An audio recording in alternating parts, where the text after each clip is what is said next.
Guys, you know how much I love barbell apparel, and I've completely upgraded my wardrobe with their basics, and people tell me I've never looked better. My current favorites are the stealth hoodie and the straight fit athletic jeans, but you can't go wrong with any of Barbell's clothing. Their clothing is built to fit athletic bodies, and I can't express what a difference it makes in both comfort and in fit. You gotta try it out. They back their products with a 365-day, no questions asked guarantee. Barbell's training gear and casual wear is built to power whatever workouts, work days, and adventures demand. Go to barbellapparel.com/Chael.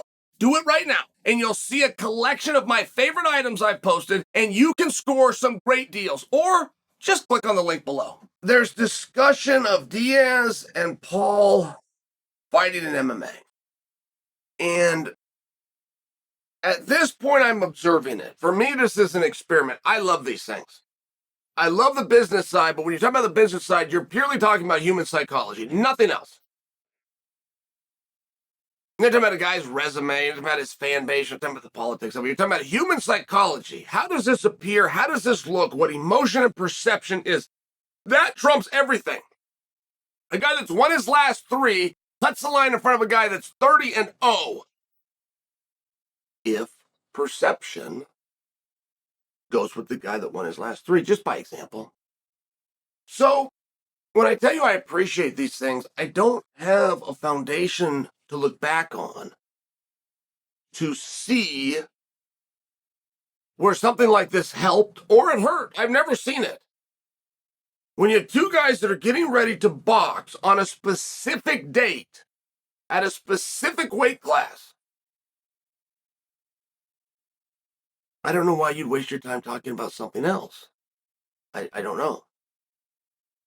I don't know if a fictional and forward-shadowing MMA match helps the only thing you're there to talk about, which is this weekend's boxing match. I don't know. I don't have a history of this. I haven't seen it before.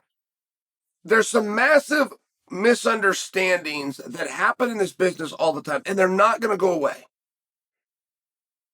There are 5 people walking this planet that know how to make money in this sport. But the only reason that boxing is still around, I mean, no junior high will get behind it. No high school will get behind it. There's no college in the country that will get behind it. The only reason that boxing exists, and I love boxing, by the way, my son, I love it, but I'm just sharing with you. The only reason boxing is still here today is because we keep fighting somebody who's willing to lose money. As soon as he goes dry and gets out, boom, there's always been another guy. Thank goodness. These kids have something to do. 5 people that can make money in the sport. There's no college you can go to major in it. There's no library where you can check out a book and fight promotion. There are some guys out there who have never made money in it, who have courses, and then will tell you how to make money. I don't know why you would listen to them. And the 5 that do know are never going to reveal it. It's an extremely closed-mouth business. And the guy that found a way passes that to one person.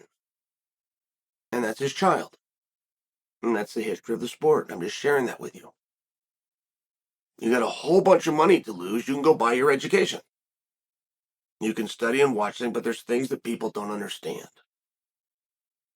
And I set it up that way to be nice. The people that keep doing it wrong don't know, but there was no way to know. Like, I'm not picking on them. The pay-per-view model is wildly confusing. It really is. And not to mention, there's nobody that's ever explained it to you, and nobody's ever explained it because they don't know. Nobody knows it. You got to just jump in on pay-per-view and go. In large part, what I just said is true. So then you have somebody, you put them on pay-per-view and they bomb, you go, well, he's not a draw, he's not a star. He's not a pay-per-view star. Well, that is inaccurate. Priya, sweetie pie, please. My daughter has voice counseling headphones.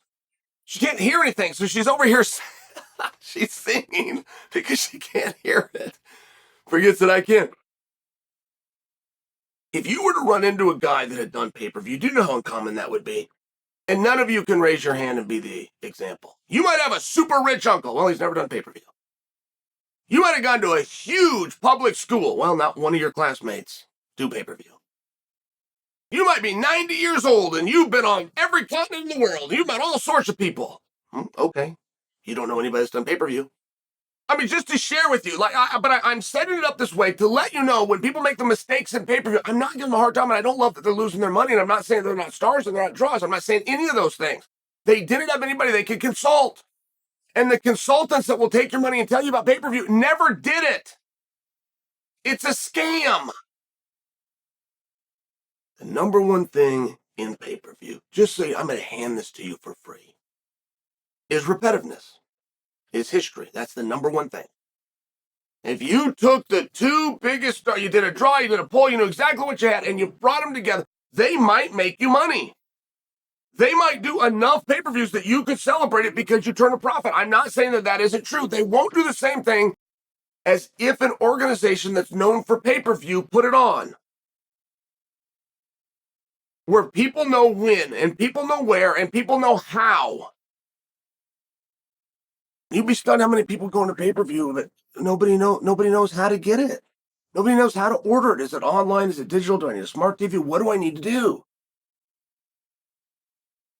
You have no idea how difficult that is, and you've got to educate the public, and you're talking about it every day, and you've got a team, and you spent millions, and you even put a billboard in New York City. I mean, you think that you've done everything. Well, you actually have. You actually have done everything. Keep doing what you did. Don't change anything, no matter how much you're losing, no matter how much you think it's not working. Don't change anything. Keep doing what you did and do it 30 more times. And if you can sustain and you can get there, you are highly likely to have success in pay-per-view. However, if it's your first time, if it's your second time, or it's your third time, it doesn't matter if you got 5 billboards in New York City. Doesn't matter if you outspent the competition. Nothing matters. You don't have the repetitiveness, and you're not going to draw on pay-per-view. And that's a reality. And it's a reality that nobody knows because nobody knows pay-per-view. And it's a reality that nobody's ever been told because the only people that pretend to know pay-per-view tell you really good things so that you keep consulting them until you lose all your money. So when I hear people talking about should these two go and do MMA, do you see where this is colossally hard?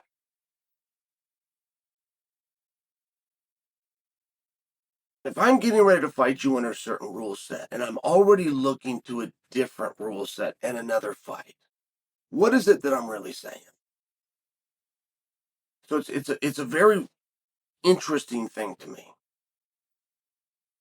And I can't call it wrong. It's just an observation. Gonna need some time to go by. Gonna be look back, see what happened here.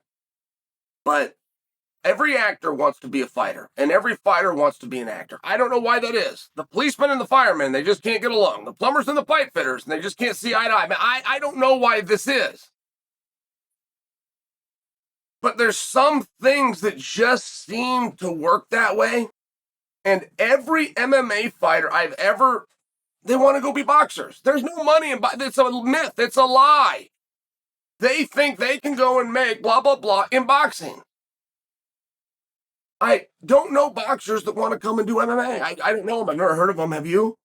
I know a couple of boxers who have, but they didn't want to. It was a money grab. I mean, just by example, before you tell me about James Toney or Ray Mercer, like don't think I don't know the history. They didn't want to do MMA. And somehow, over the course of time, the boxers have won. The boxers have held out. Come to our craft. We get more people. We have more money. I can't confirm it. I can't tell you it's true, but I can't tell you it's not true. I'm just sharing. This is like the first time ever that you've got people doing what everybody apparently wants to do, which is box. Talking about MMA. We're going in reverse. We're going the other way. I don't know what I think of it. I think things are going to be very different after this match. And I think the idea of trying to book something else with Nate Diaz, supposing that you're going to get the jump on Nate, is a wildly reckless strategy, not to mention it's a bit rude.